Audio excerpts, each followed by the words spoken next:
goodness and kindness follow me all the days of my life, and I shall dwell in the house of the Lord for years to come.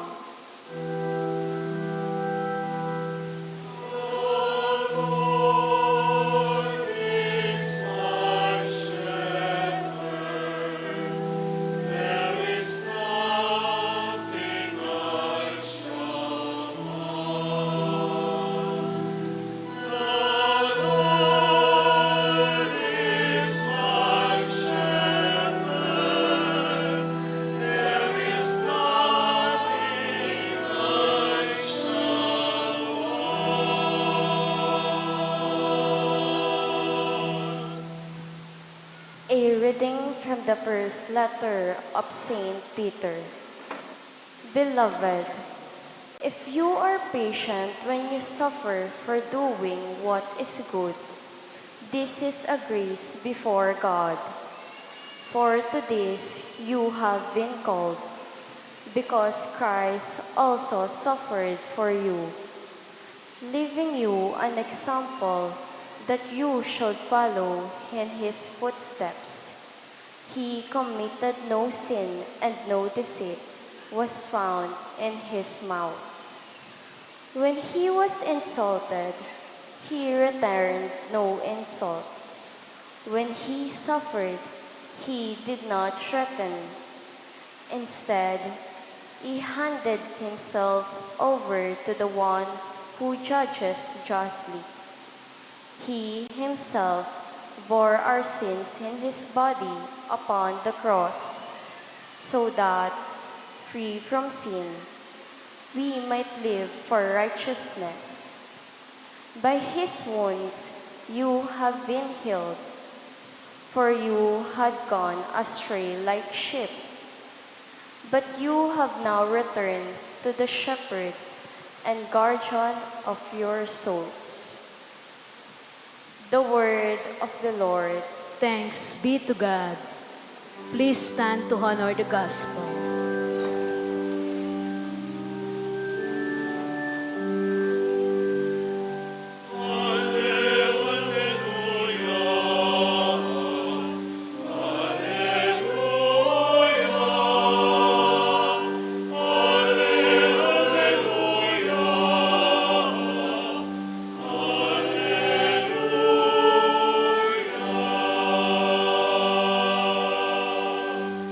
I am the good shepherd, says the Lord. I know my sheep, and mine know me.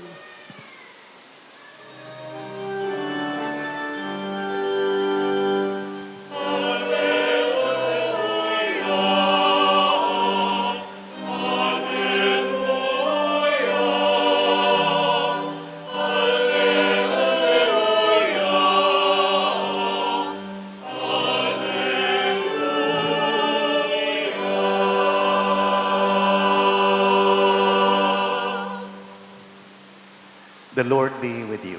And with your spirit. A reading from the Holy Gospel according to St. John. Glory to you, O Lord.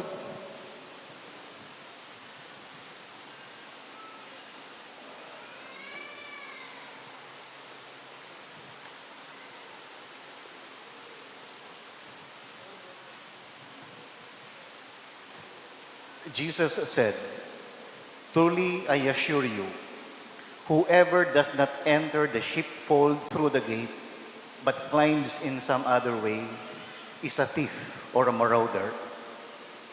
The one who enters through the gate is shepherd of the sheep. The keeper opens the gate for him. The sheep hear his voice as he calls his own by name and leads them out.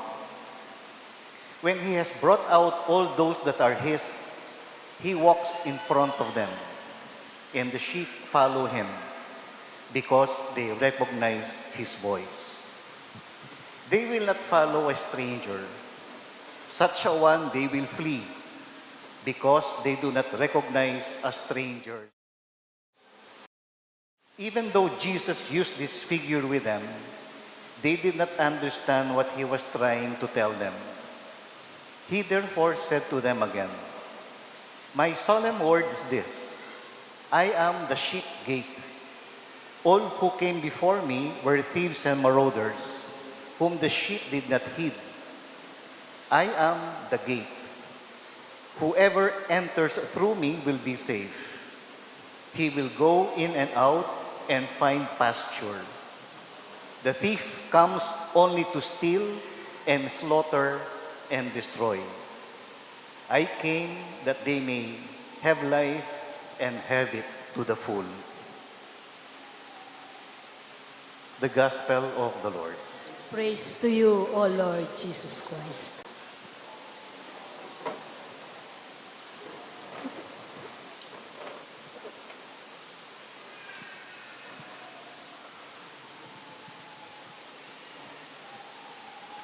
Once again, good morning, my dear brothers and sisters. No? Our Gospel for today is taken from the Gospel of John. And John uses a lot of photo images or metaphors to describe what Jesus means for him. For example, he uses the symbol of bread of life, no?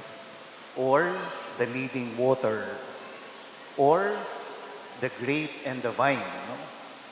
And in our gospel for today, John uses the image of a good shepherd. So Jesus is the good shepherd. What does a shepherd do during the time of Jesus? Nanoya ingagawa na ning pastol kanyang panahon ng Jesus at kay ebanghelyo ng San Juan. The shepherd does three main things. Number one, he leads. Number two, he counts. And number three, he immerses himself in the life of the sheep. So itang mumuna, manimunaya. Ikadwa, mamilang. At ikatlo, magbabad. The first one, the shepherd leads. Manimunaya. In the 1990s, there was this advertisement of a company. Ketang patalas ta sa ita, grupo lang anak, mag-baseball lang. Imeto nga anak, kingwa ni itambat, nintaya ketang sentro, at kay ba't beligtad na yung kayang kupya. Itang pitcher, telabag na yung bola, masikan na masikan, ining nga nakatatalambat, pinalo na ang gakimbinit na. Imbola, linabas yan dalan, tinudya ketang awang asalamin, nanitang bali ketang harap. Kabagsak na itang salamin, may mulay lang ang ding anak. Yamo kabuding nitagan. The last part of the scene, you could see the boy in front of the door of the house where the window was shattered. Karin niya pumayaring patalastas. At ketang lalam nga na, the leader. Bala mo yamong minarap. Bala mo yamong ginulot. Yamo inges na likot. Minarap iya. And I think that is what a shepherd does, no? In the New Testament. The shepherd leads the sheep. Kalayo keng gulot. At nang po kasakit keng meto ngayon anak, ing pamintwa niya yung pengari na, potang yung pengari mismo, nagagawa litang utos na keng anak. Potang yung pengari sabihan na keng anak, simba ka, pero si simba. That will be hard for the child to follow. Or, the parent, for example, tells the child, honesty is the best policy. Kay ba't manay kasi? Masakit siyang tukyaning makanyan. It will be hard to believe, no, what that parent says. And I think that is the invitation of today's gospel. For us as shepherds to lead by example. Ita sana nga kakit na rin tao kay katamo ing maya talimbawa. Bang kanita mas saguliran tukyan. The second role that the shepherd does, no, he counts. Diya sa iyang mamilang. Kanya pong mga lati kami, taga-Angeles ko kasi Itatang kumagobray king tarlak. And he usually comes home around 8 o'clock or 9 o'clock in the evening. Imo mo na ng gawang pauli na karatan na kimbali, silipa na kay kareng kwarto, nung atyo kayang karin. 5 kay mikakapatid, dapat 5 kaming atyo ka rin. Nung ikang pengari, 5 kay anak, binilang mo rin kay kang anak, 4 lamo, nanunggawan mo, pantunan mitang metong. O kaya naman, nung 5 kay anak, 6 na rin ikit mo ka rin, tapo ito, ating estrangherong linog ka rin. Nya, dapat biyasa kang mamilang, dalo mo kabilangan, din kaya kang sasakupan. Kanya po nga Chuko University of the Assumption, potang mag-field trip la rin anak, potang at yun kembas, mag-count off la. Po. Nung 72 la, dapat ang gaya 72. At potang muli la, makanya na naman, mag-count off no naman. Kaya pong Ebanghelyo ng San Juan, sinabi na, if someone has 100 sheep and one gets lost, what does he do? He leaves the 99 and looks for the one who was lost. Nung pong negosyante kagawan mo ita, ating kandinalan atupa, may walaying metong, ating ka pa namang 99 what pantunan may itang metong.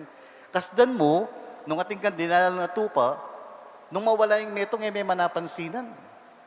Kaya kerak lang na rin tupa mo. But, not for a good shepherd. A good shepherd looks for the one who is lost. Why? Because if one is lacking, then the group is not complete. Po kompleto yung grupo, yung metong alayo. And that is the heart of a good shepherd, no? He looks for those who are lost. Why?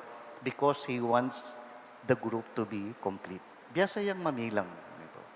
Alwa mo itang biyasa yang mamilang, tuturing no rin kaya ganaganang sasakupa, na anting kabilang la. Atin lang importansya. The shepherd knows how to count because every sheep counts. Every sheep matters. The third and last, the shepherd immerses himself in the life of the sheep. Pope Francis po sinabi na, the shepherd should smell like the sheep.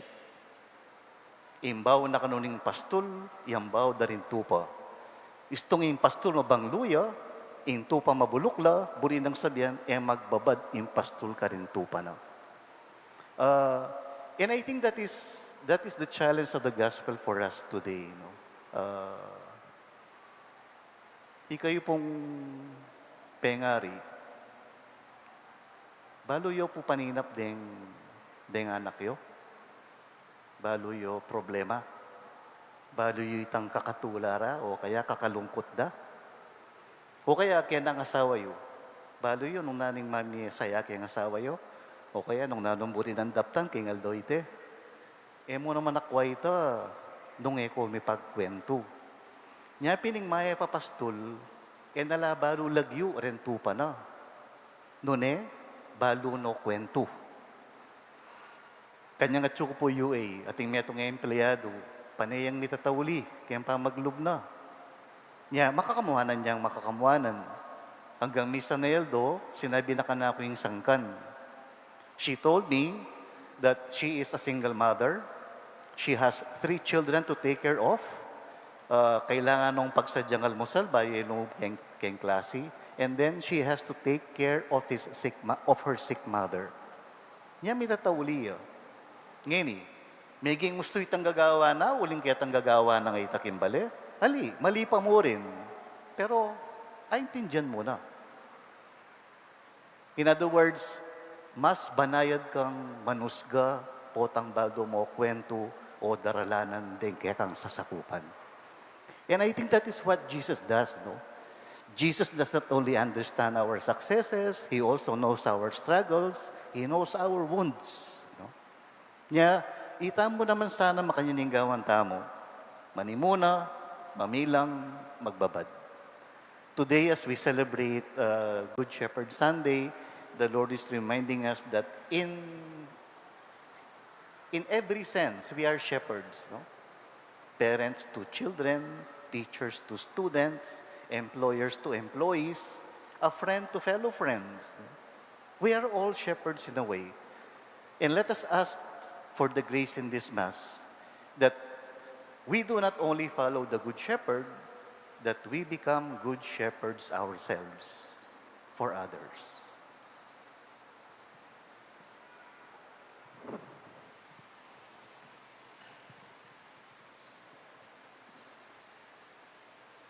Let us all rise and profess our faith as one community.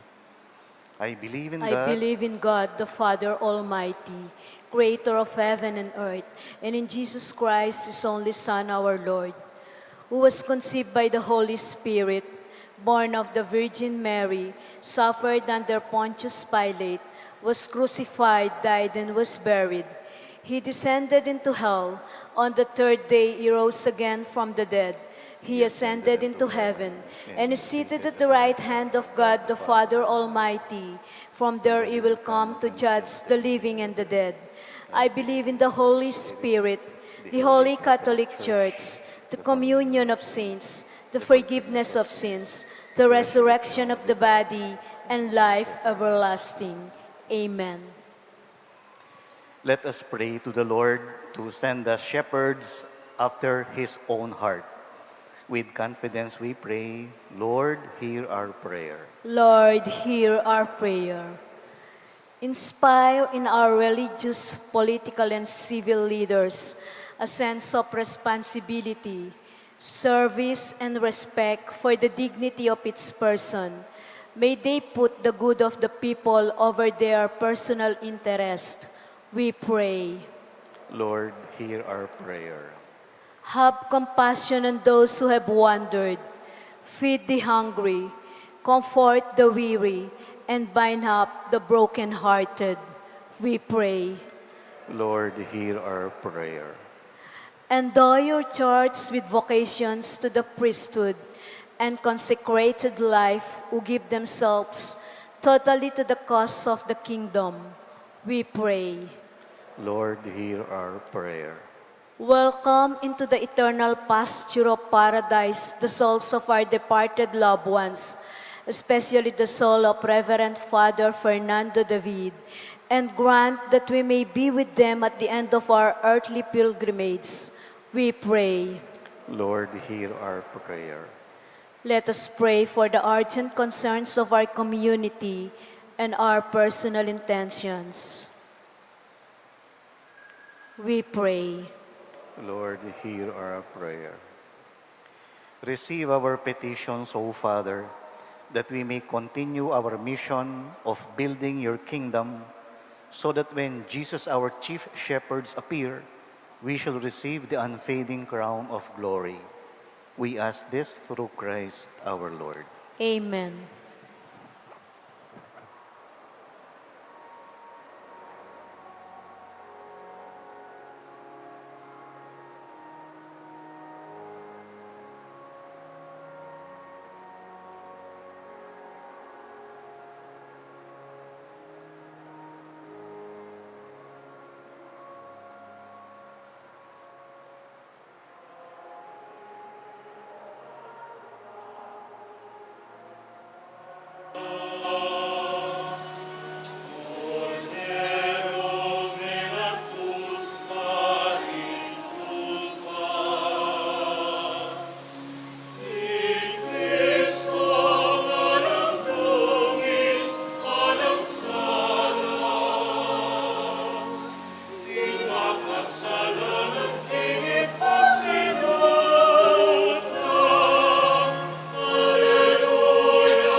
pray, my dear brothers and sisters, that our sacrifice may be acceptable to God, the Almighty Father.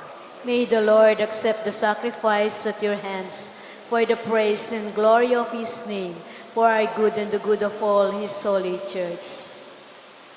Grant, we pray, O Lord, that we may always find delight in these Paschal mysteries, so that the renewal constantly at work within us may be the cause of our unending joy.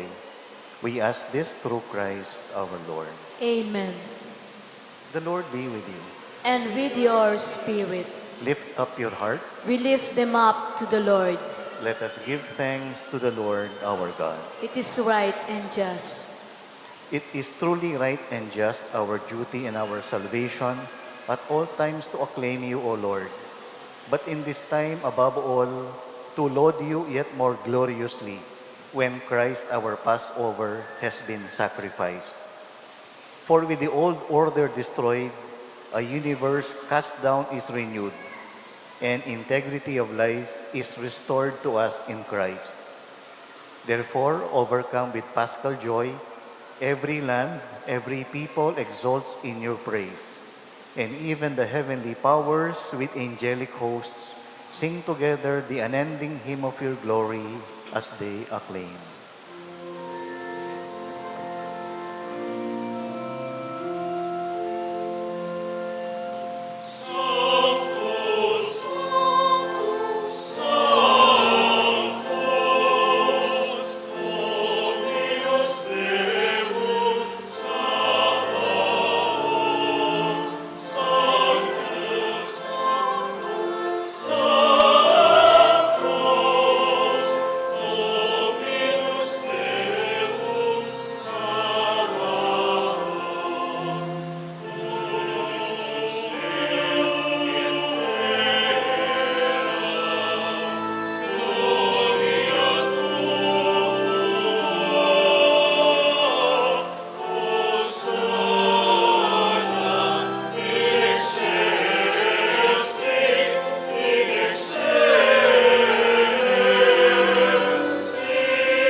You are indeed holy, O Lord, the fount of all holiness.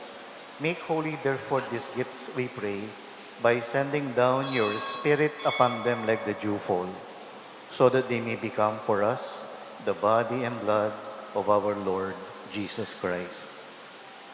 At the time he was betrayed and entered willingly into his passion, he took bread and giving thanks broke it and gave it to his disciples, saying, "Take this, all of you, and eat of it. For this is my body, which will be given up for you."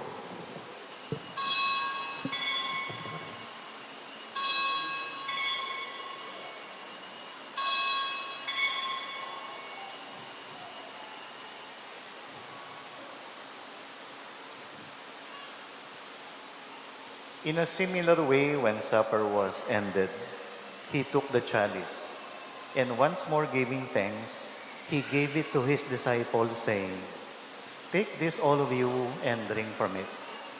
For this is the chalice of my blood, the blood of the new and eternal covenant, which will be poured out for you and for many for the forgiveness of sins. Do this in memory of me.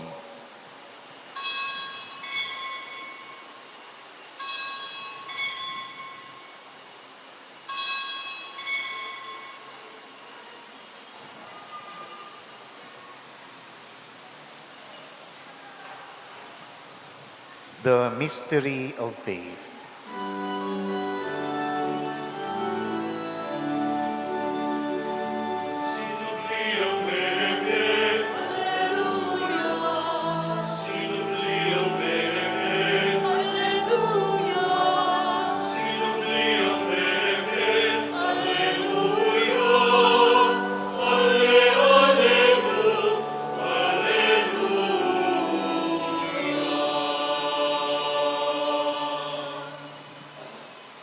Therefore, as we celebrate the memorial of his death and resurrection, we offer you, Lord, the bread of life and the chalice of salvation, giving thanks that you have held us worthy to be in your presence and minister to you. Humbly we pray that, partaking of the body and blood of Christ, we may be gathered into one by the Holy Spirit. Remember, Lord, your church spread throughout the world, and bring her to the fullness of charity, together with Leo XIV, our Pope, Florentino, our Bishop, and all the clergy. Remember our brothers and sisters who have fallen asleep in the hope of the resurrection, and all who have died in your mercy. Welcome them into the light of your face. Have mercy on us all, we pray, that with the Blessed Virgin Mary, the Mother of God, with Saint Joseph, her spouse, with the blessed apostles, and all the saints who have pleased you throughout the ages, we may merit to be co-heirs to eternal life and may praise and glorify you through your Son, Jesus Christ. Through him and with him and in him, O God, Almighty Father, in the unity of the Holy Spirit, all glory and honor is yours forever and ever.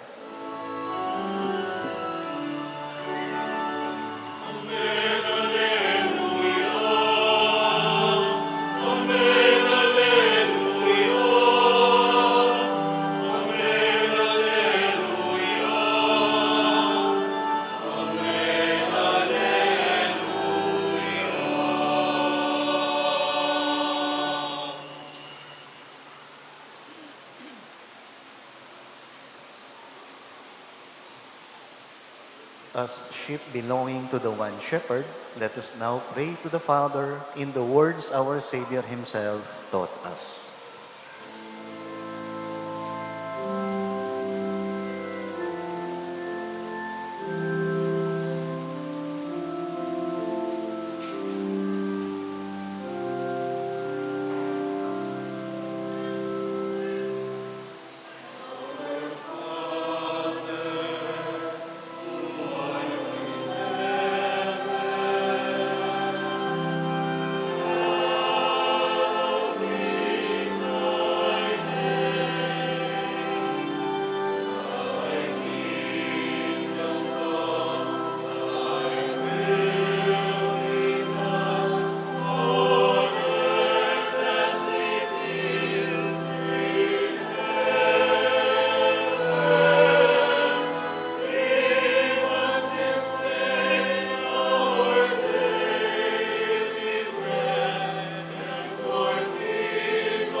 Deliver us, Lord, we pray, from every evil.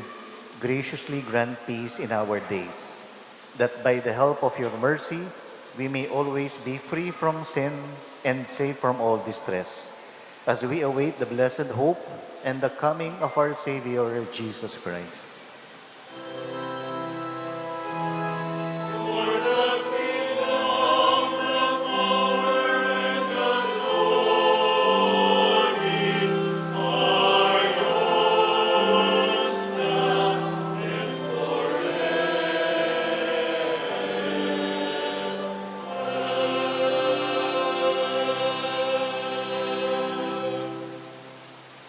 Lord Jesus Christ, who said to your apostles, "Peace I leave you, my peace I give you," look not on our sins, but on the faith of your church, and graciously grant her peace and unity in accordance with your will, who live and reign forever and ever. Amen. The peace of the risen Lord be with you always. And with your spirit.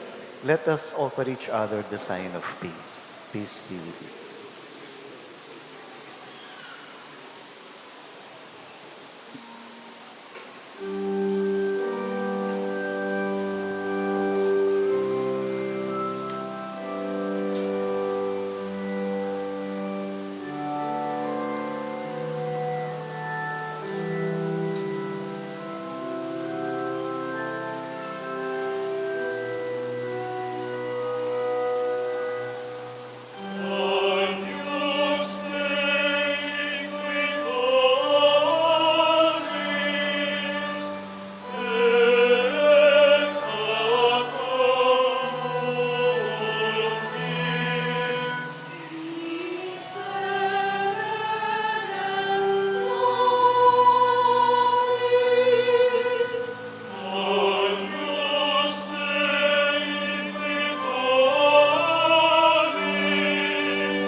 Behold the Lamb of God who takes away the sins of the world.